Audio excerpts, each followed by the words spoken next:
Welcome to this special Autism Ontario webinar. My name is Matthew Lay, and as always, I will be your host.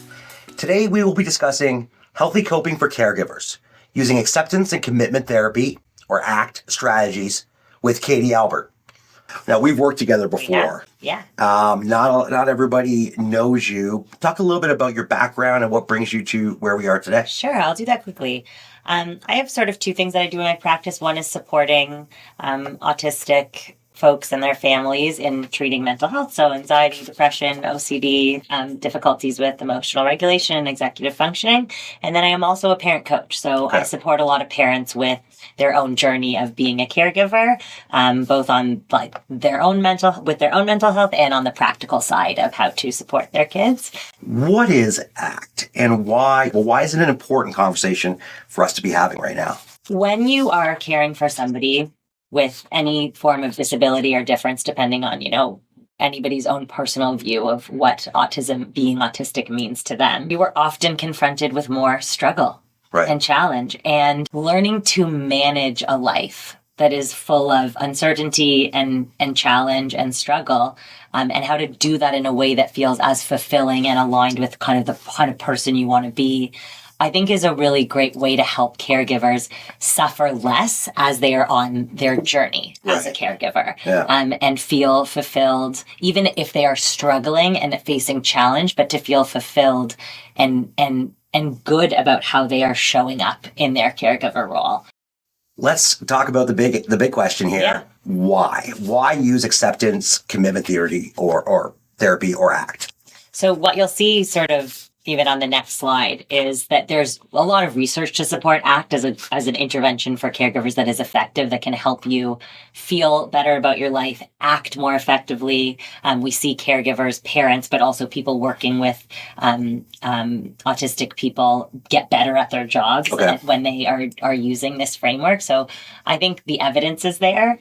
And on top of that, I think that we really, when you have additional challenges in your life, you really deserve to have tools and support to be able to navigate it. And it's not all intuitive. Right. And often people are so focused on helping their child that they're not helping themselves enough. And the better you can help yourself, the better you can help your child. So I think that's why ACT can be such a great tool. Essentially, ACT is all about being flexible in the way you experience your surroundings, whether they are your physical surroundings or the surroundings, like your mind, your own thoughts and feelings, which are a huge part of how we experience the world. So often we have very automatic responses to things like guilt or anger or anxiety. I'm anxious, I avoid. I'm anxious, I obsess. I feel guilty, I drink, whatever it is.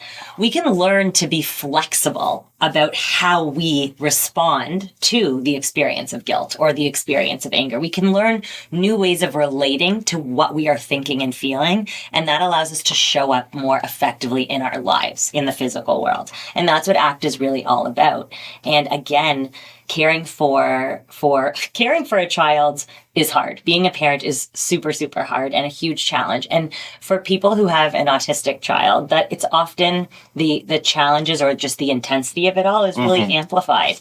And so this need to be able to be really self-aware and accepting of emotions like anxiety or dealing with uncertainty, feeling guilty, feeling resentment. These are all very common experiences in parenting, but I find that they're very amplified in caregivers. It feels have this experience. Feels life or death, right? Yeah, like we're all afraid of breaking our children, but in this case, if I don't do this, how do I advocate? It's so much to carry, and those emotions are so intense, and having tools to navigate not just, what's the best type of therapy and who do I need to call and what should I do? It's like, how do I deal with the way I'm feeling about this situation? It's a whole other world that can be addressed and that can be really helpful for people.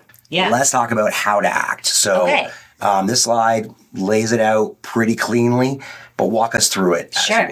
So really ACT is about being aware of and accepting your circumstances, what the reality is, and then your own thoughts and feelings about that, and to be present in anything you're experiencing, whether it's joy or anxiety. Being really acutely aware of who you are and what you value. A lot of us don't give a lot of thought to what our values are. We're just like living our life. Yeah. and being able to give some thought to that.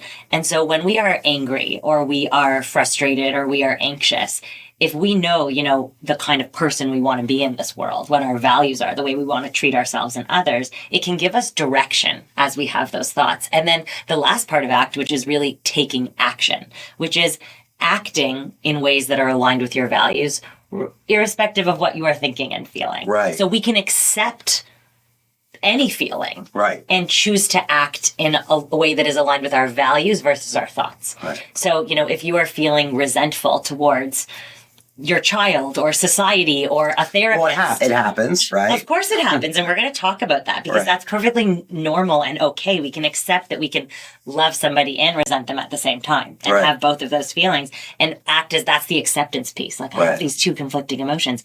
Who do I want to be while I have this feeling and in my circumstance, and what actions do I want to take that are aligned with who I want to be? And I think the choice point, which is on the next slide,